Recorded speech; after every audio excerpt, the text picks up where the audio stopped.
You guys should know what that clap means. First of all, welcome to the Dogger Pass podcast, brought to you by the Mayo Medium Network. I am Madlab. The fights, finally, we got a number card, right? That was actually held up to its worth.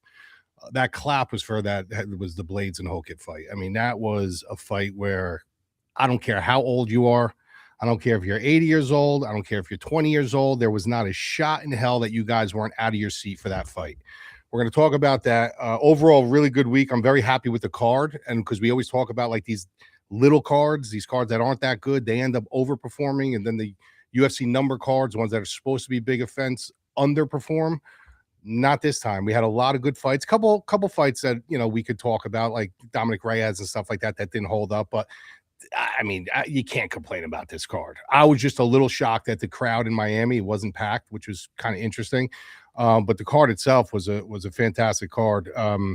We did well. We had Suarez minus 150. That hit. We had Radke over 1.5 rounds, 125. That hit. We had Swanson plus 100. That hit. We had a parlay plus 105 with Pico and Gamrot. That hit. We had a boxing parlay with, just straight boxing, Tyson Fury and Mac over 8.5 rounds. That hit. The only thing that we missed this week was Gastelum. I don't know if Gastelum is just gave us the Gastelum or if Vicente Luque showed us that he's not ready to, roll over and die yet. But overall, it was a really, really good card. I do want to say two things about two fights. I want to talk about real quick. I want to talk about the main event because there's a lot of controversy going on about that main event, and I do want to talk about the Hokett hype. First of all, we'll go to the main event. I'm seeing a lot of chatter online, and it's mostly Yuri backers and the Yuri truthers and stuff like that. And I don't want to revert back to the old show when I was telling you guys, because I got a lot of heat for this on my X account where people were messaging me and stuff. By the way, my X is Madlab MMA. Over at X, if you want to follow me, I grade all the fights, I do the rounds and stuff like that. There was a lot of people like inboxing me before the fights telling me like I was crazy because I said this statement that I don't think Yuri's that good. And I understand. I mean, like you get caught up in the media, you get caught up in the circus, you get caught up in the content, you get caught up in the content providers, and they talk about the samurai way and everything. But there's a lot to fighting to judge somebody as a good fighter. You don't judge a couple highlight victories and stuff as a good fighter. And I said it from the beginning of time. I said, in order to be a good fighter, not only do you need technical ability and you need know-how, you also need a brain. You need to have good cage IQ. You need to understand when to attack, when not to attack, when to go hunt that blood in the water, and when to back up and be patient. And the article that I wrote on this and the pod that I did on this, I said there's one thing that he will never have. He will never have patience. He will never have composure, and he's not a good technical fighter. He's a fighter that needs chaos. So these people that were coming out saying like, the Oldberg side got lucky and, he was good. First of all, there's no way to tell who would have won that fight if both men were healthy. But the fact of the matter is there's a much bigger argument for the Oldberg side. The people that had Oldberg, like myself and like Dayton behind the sticks, who we're going to bring in a minute, we picked Oldberg for a reason. We picked him because of his technical advantage. This is a very technical, patient, composed fighter. This is the way he was raised as far as grooming to be a fighter. When you fight his style, you need to be patient. You need to be composed. You need to understand when to attack, not when to attack, when to retreat, when not to retreat. So this is a guy who was fighting with one leg. I mean, he was literally fighting with one leg. And in my Discord, I was telling people because, we had the Oldberg side and it was a big fight for us, especially in DraftKings. And I said, guys, there's nothing you can do. Like the knee is gone.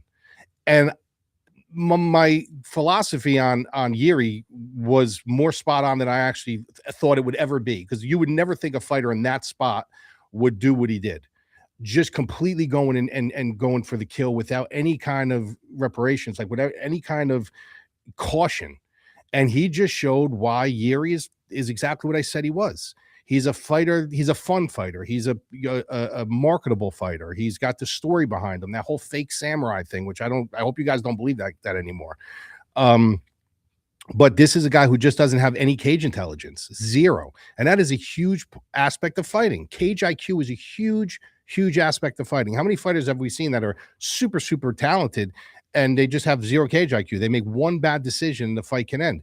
Yuri is a fun fighter. He's a chaotic fighter. He's a fighter with a presence about him, but he's not a good technical fighter, and he's not an intelligent fighter.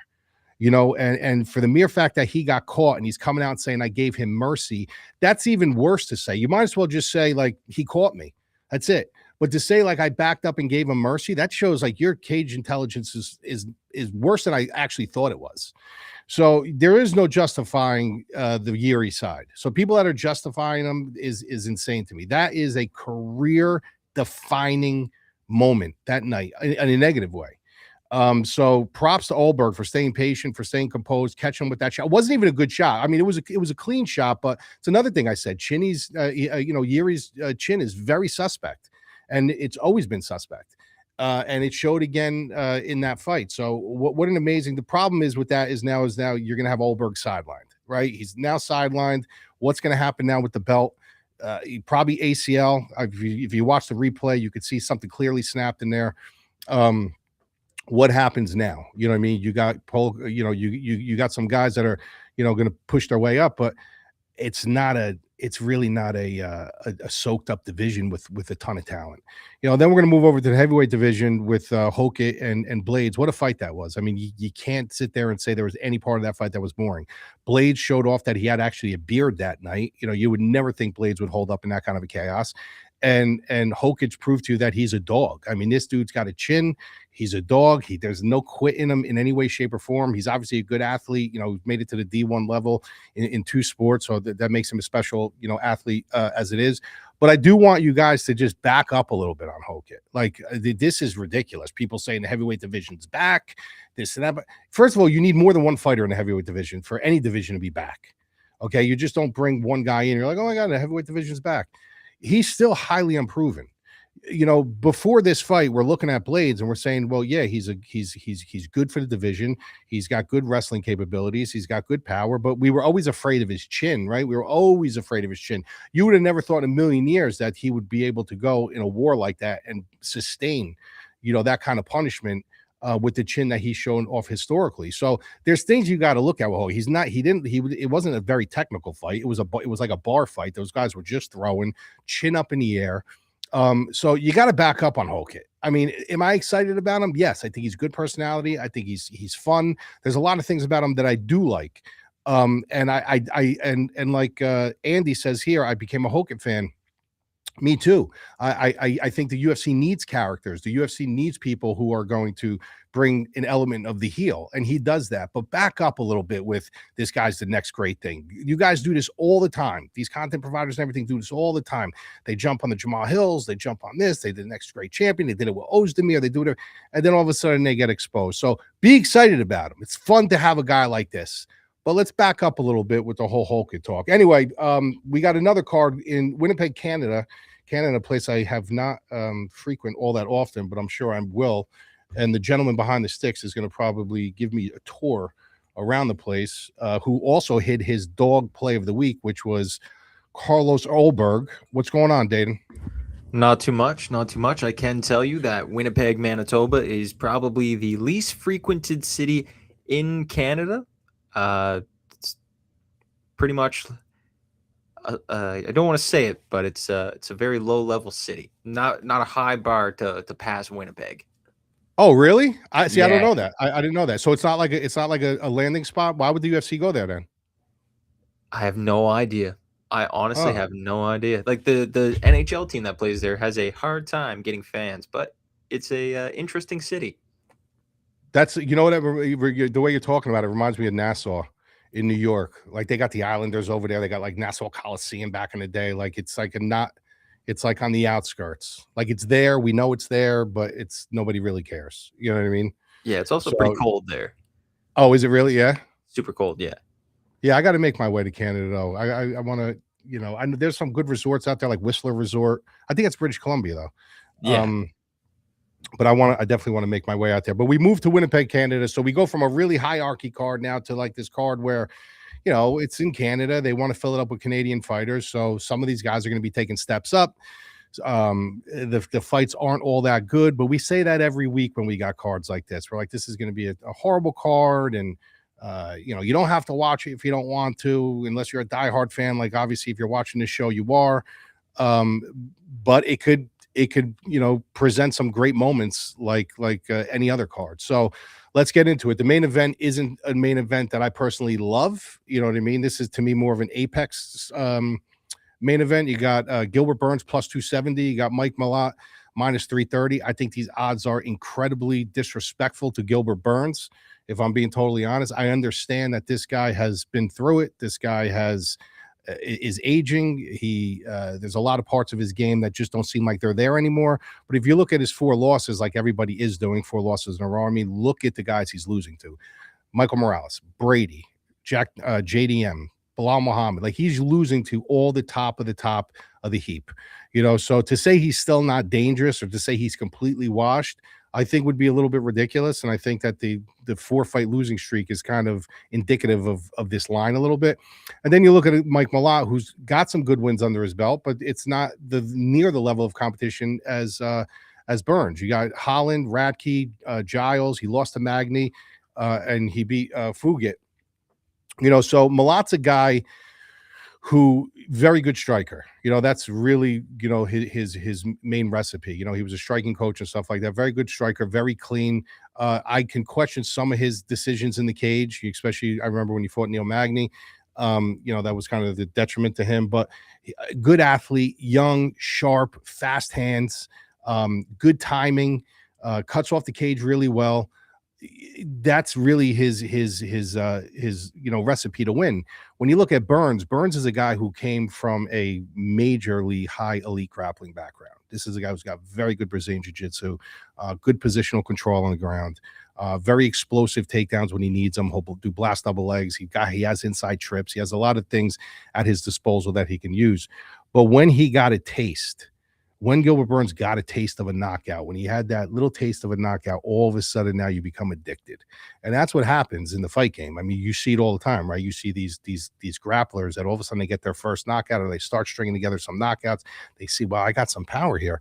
It becomes addicting because there's nothing like getting a knockout. Submissions are great. You get a rear naked choke, you get a triangle, you get an arm bar. They're great. It wins you the fight. But there's nothing like a knockout. And when you have the ability to knock somebody out, and then you start doing it at a little bit more of a repetitive level, it becomes addicting, and you start searching and yearning for the knockout. And that's something that Burns has done, on the tail end of, his career. He's been searching for the knockouts and stuff like that. And usually, in this game, it's a young man's game, we obviously know that, is that you kind of want to revert the other way at this point. You want to revert back to what you're good at. That's going to give you minimal damage, that you're going to usually hold the ace in your pocket in that category, which is the grappling. You're not going to take that much punishment. You're not going to stand on the feet. You have the ability to take the fight to the ground and kind of own the ground. And you just don't know if you're going to get that with Gilbert Burns. You know what I mean? And even though he is losing to a very, very high level of opposition, I don't think this is a walk in the park for Malott in any way, shape, or form. I don't think this is a fight where he should take this lightly. I think there is going to be clear and present danger with Gilbert Burns if he has success getting to the ground, or he commits to taking this fight to the ground the entire fight. He just spams takedowns until he gets it there. I think Malott's going to have a lot of problems. But ultimately, I'm not sure Gilbert Burns is going to be doing that. Like, I think he's completely fine standing on the feet, until he doesn't have to anymore. It's going to all fights do start on the feet. Being a veteran, you always feel like you hold the candle edge to the younger guy, even if your dominant position isn't striking. You just feel like, I've been with so many better strikers, like I can do this with you. And I think he's going to be a little bit surprised with Mike Malott's hand speed, and his ability to create, good combinations and just know the philosophy of striking. This is something that Mike Malott's very, very good at. So I've been trying to find every which reason to pick Gilbert Burns, like, as a dog, just because the value is there. Like, there's just, you see Gilbert Burns, you see the level of opposition he's losing to, you see Mike Malott, the level of opposition that he's beaten, although good, not great. And you're like, where can I find value? So I just don't want to go down that path. I don't want to go down that path where I'm searching so hard for value just to find something. You know what I mean? So this is a kind of a stay away play for me. I mean, if you wanted to get really cute and fancy, if you really believe that he's going to grapple, if you want to look at maybe Gilbert Burns by by submission or something like that, I could see it. But I would stay away from this fight. I wouldn't tie Mike Malott into anything. I think his number's way too high. I wouldn't play him straight. I wouldn't play him in a parlay because I do think there is, caution tape around this fight. And I just don't know exactly where Gilbert Burns is. When you're fighting that high level of competition and you're losing to him, it's clear that, yeah, he's going to lose to those guys. But where is he really? Where is his measuring stick once he gets to a guy like Mike Malott? Is it the same thing? Or is he going to show that, yeah, he's still at this level, Mike Malott's still here? Excuse me, guys. So it's just a fight that's more, let me sit back and let me watch this fight play out. Ultimately, I'm going to pick Mike Malott. Gilbert Burns has shown the ability to be very, very durable and take some crazy punishment and last. But 5-round fight, I could see it going into the later rounds, but I could just see Gilbert Burns being the one getting tired and just getting lost in translation with Mike Malott's hand speed and just his technical ability on the feet. He's going to have to stop the takedowns. He's going to have to obviously pull back the trigger a little bit because he's got to defend 2 levels at this point. But I do like Mike Malott. I don't know if he's going to finish him here. I'll say, if he does, it'll be 4th or 5th round. But, I'm going to lead Mike Malott here, but no action for me. And I highly advise you guys have no action on this fight either. All right, next fight, we're moving over to Kyler Phillips and Charles Jourdain, co-main event. This is a really fun fight. Plus 130 for Kyler Phillips, minus 150 for Charles Jourdain. Over and under 2.5 is minus 180. The under is plus 155. This is a really fun fight because these are 2 really dynamic guys, right? These are 2 dynamic guys that you can't train for. Like, you could train for them to an extent, but outside of that, it's really they make their decisions inside the cage. You can give them an overall blueprint and how they want to attack it, but they're always going to come out with their own rhyme and reasons. They kind of play to the tempo of the fight. They play to their gut instincts of what they do, and that's what makes them both fun fighters.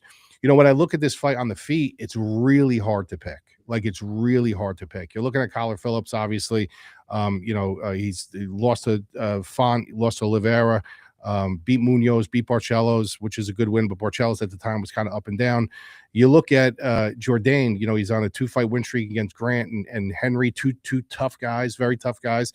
And you say, all right, well, on the feet, how is this going to play out? If anybody tells you that they know how this is going to play out on the feet, you don't listen to them. You just can't pin one of these guys down and expect that you're going to understand how they're going to approach it on the feet. Never mind 2 dynamic guys that throw very flashy things. They're very unpredictable. Like, when you get that kind of recipe on the feet, predicting something like that is very hard. Just for the mere fact, somebody can catch somebody like this. You could be winning the round until you're not no more.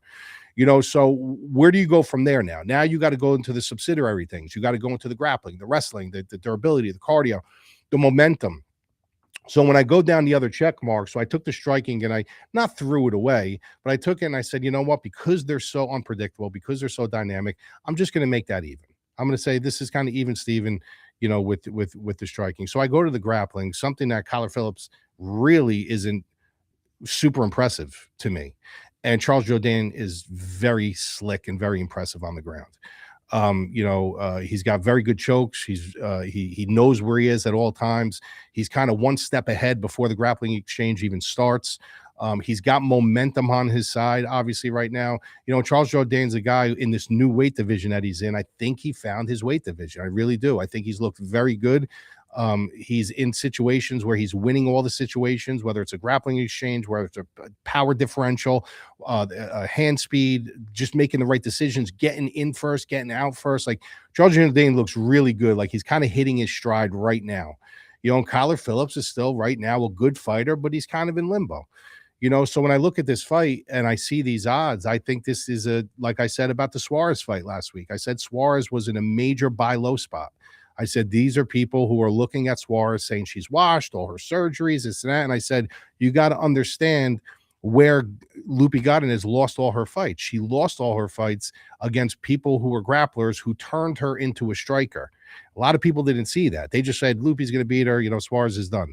And what did Suarez do? Suarez turned her into a striker that just couldn't hang with her on the ground and ended up submitting her. So, same thing here. I think this is the same kind of situation where Kyler Phillips is very flashy on the feet, looks very good on the feet. He does some dynamic stuff, fast, good movement, very good lateral movement.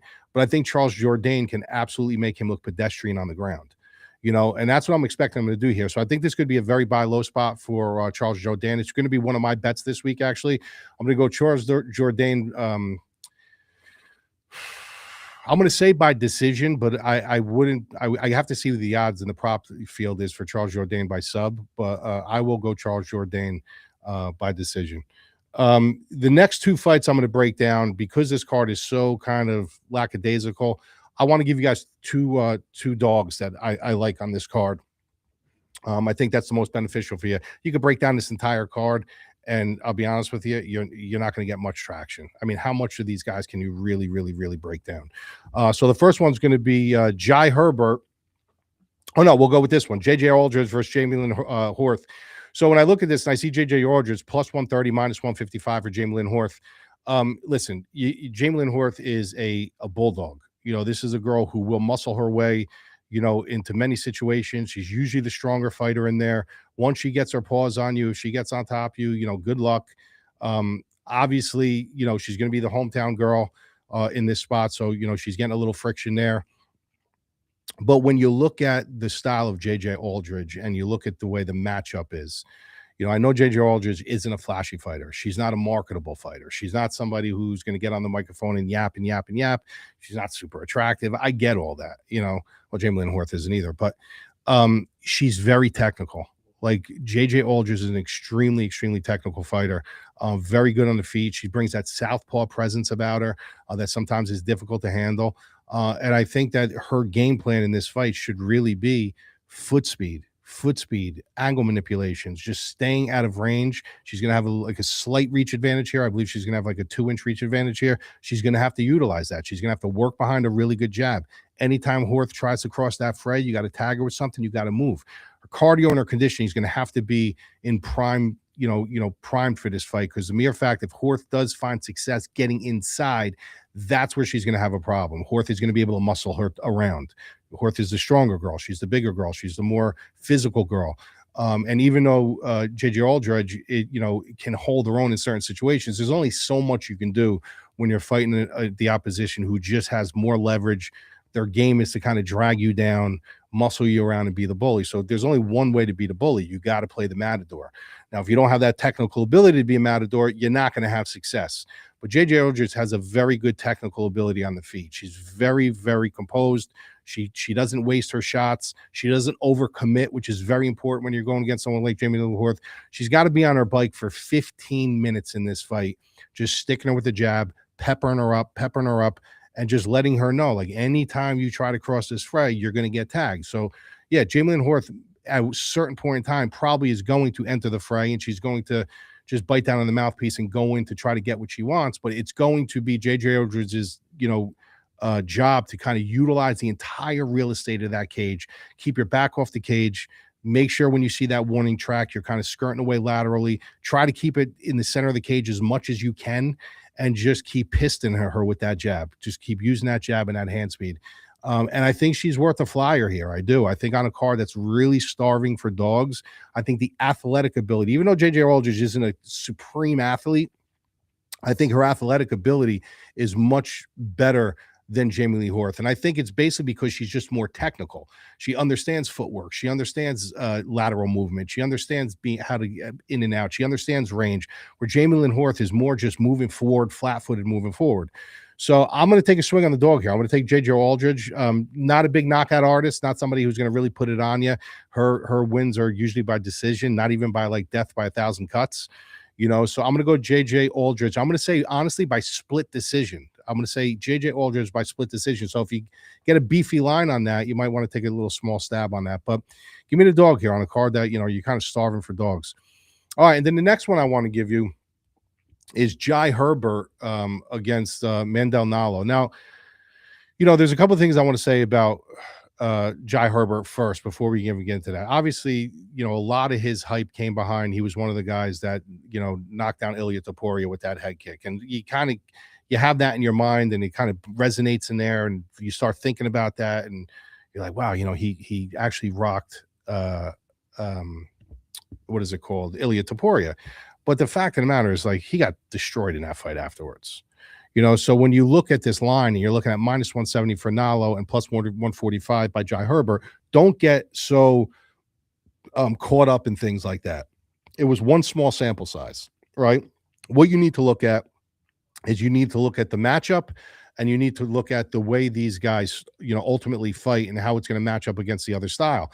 Now, when you go and you look at Nallo, this is a guy who I watched film on him, and there was one fight that I watched. It was from a while ago.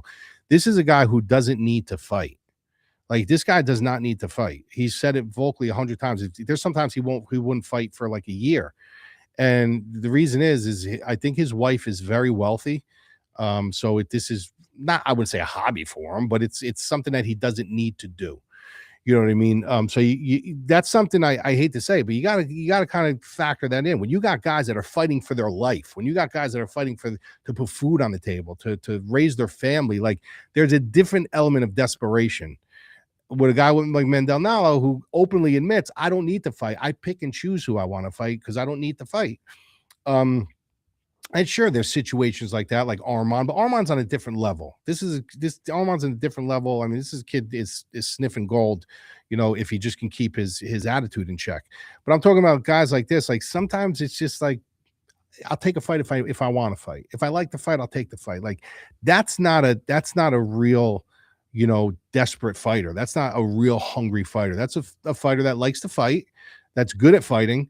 But they win or lose, it's not detrimental to their career. It's not detrimental to their lifeline. You know what I mean? So that was something that stood out to me a little bit. Maybe his circumstances changed a little bit as time went on. I don't know, but this was one of his fights that I did watch. I heard the announcer say that, and I was like, wow, it's interesting that he would even admit that.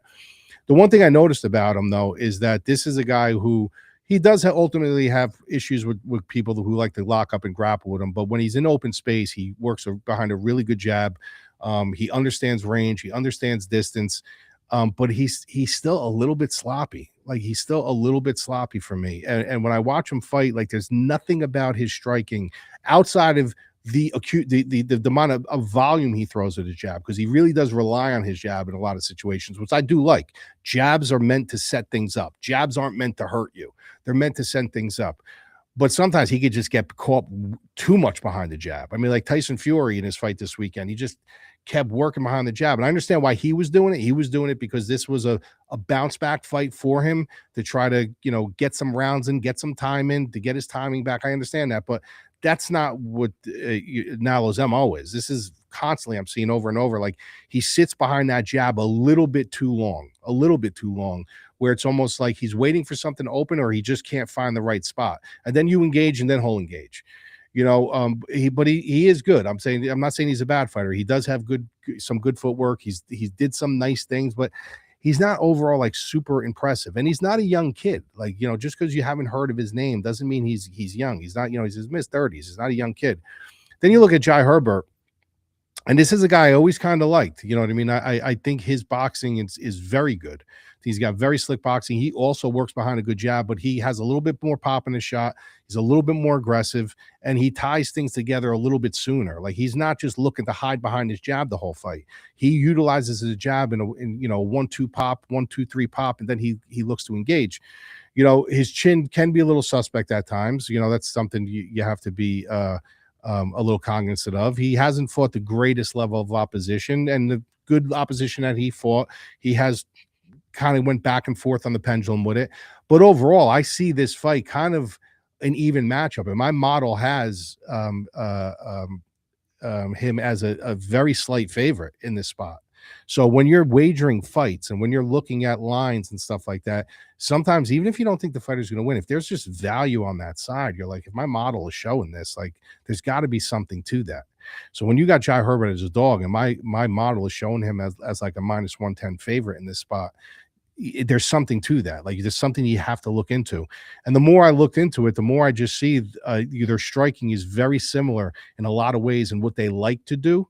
Both orthodox fighters, both, you're going to have Jai Herbert with a slight reach advantage, but both kind of the same thing. They're both ultimately looking for the same common ground off their jab. I just like the way Jai Herbert engages off his jab a lot sooner than Nallo does. And I think he does hit a little bit with a little bit more pop. He has fought the better level of opposition. So I think he should be the slight favorite here. So I'm going to take Jai Herbert here as a dog. And I think he gets this one done. We are going to bring Dayton in. I don't know if he has a dog pick, or I don't know if he has a parlay. What do you got? Well, we were talking before about possible Canadian parlay, but after I heard your thoughts on Malott's numbers, and I don't particularly like them a whole lot, especially against a guy like Gilbert Burns. So I'm going to go with this. It might be a little bit of a shock, but on the other hand, it also shouldn't be. Daria Zalesniakova plus. Wow. All right. I know, yeah, bro. I'd like to sit down at a table and have a nice bowl of borscht or whatever you call it, that Russian soup. Oh yeah. Actually, you know what? I don't hate that pick, dude. I think she's being a little slept on in this spot. She's 2-1. She's coming off a win in her last fight, so yeah, I don't hate that. Let me look at something real quick. Yeah, I don't hate that spot actually. Melissa Cronin doesn't impress me at all. I don't hate that spot. I didn't actually finish that one yet, but I could see that being a kind of a 50-50 swing there. So yeah, I can absolutely see that. Overall, guys, this card, I would say fights to look out for, that you shouldn't get trapped too much in the names are, Thiago Moises versus Gage Young. That can be a very interesting fight because at the end of the day, Moises looked fantastic in his last fight as far as his somatotype and in the shape that he was in, but he's just not pulling the trigger. He's just not really pulling the trigger. Gage Young is pretty aggressive, but he's still kind of raw. Moises can have one of those spots, almost like a Vicente Luque spot, right? Last week where he comes in and he does his thing. He is a really good fighter. He just hasn't been able to pull the trigger. Another one is Jasmine Jasudavicius versus Karine Silva. I am leaning on the Jasudavicius side, but Karine Silva does have some opportunities and some paths in this fight. So there's a lot of fights on this card where the return of Tanner Boser, you got John Castaneda, like you got some fights on here you got to be very, very cautious with. So my advice to you on cards like this before we get out of here is sometimes sometimes being just simple is better. Simplify things for yourself. You know what I mean? You don't have to go into a card and say, I'm going to have 8-10 bets this week.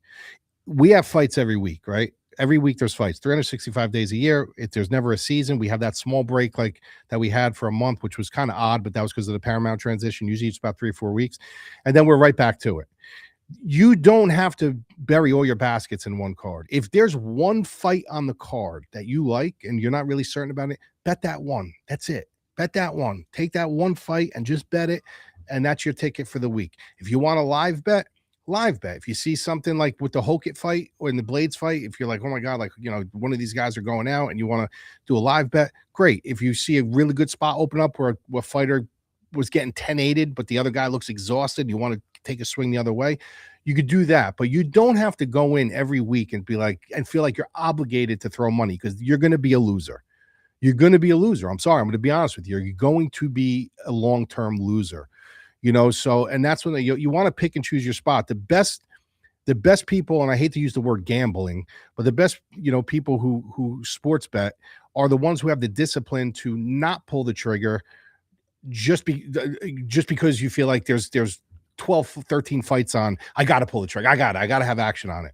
It's okay to sit back a week and just enjoy the fights as a fan. It's okay to have one parlay in. Maybe there's no fights on the card that you want, but you know what? You want to throw $10 on pick the whole card and see if you can maybe make $1,000 on $10. If you lose, you lose $10. So what? You enjoyed the fights with your boys and you move on to the next card. This is a card I'm telling you to do that. I'm not telling you not to wager this card, but I'm telling you it's okay to pull the reins back a little bit and enjoy these fights as a fan. So I'm not going to have this huge wagering blueprint this week. We do a lot of live betting. I also do boxing, so we will have some boxing to supplement it. I'll have the bets that I like on this card, and then we live to fight another day. So don't feel obligated, like, oh my God, I got to throw my bankroll at this card. Bankroll management's the most important thing. Don't listen to these people, max unit bets and 30 bets on the board. It's all hogwash. It's literally all hogwash. You got to take your bankroll and you have to make that bankroll last. You never want to reinvest in your bankroll. You want to use that bankroll and build upon that bankroll for 365. So this is a card I'll just tell you guys. You do what you want. It's your money, but my job here is to look out for your money. Just be cautious. Be cautious. If there's a bet that you're not certain of, but just because it's a close line, you feel like you want a piece of it, you don't have to. Take the bets that you like on this card, which shouldn't be many, and then have some fun live betting with your boys. Other than that, we move on to a good card next week. We got some really good cards coming up where we'll have a lot of action on. But just protect your money and live to fight another day. So I will talk to you guys next week. I hope you enjoyed the show. Comment below, subscribe to the channel. You can follow me at Madlab MMA on Twitter. Also, if you want the full breakdowns and everything, you go to the madlabmma.com. We do tournaments, we do giveaways. We have a great Discord, great group of guys doing live betting with all sports. You come check us out over there. So other than that,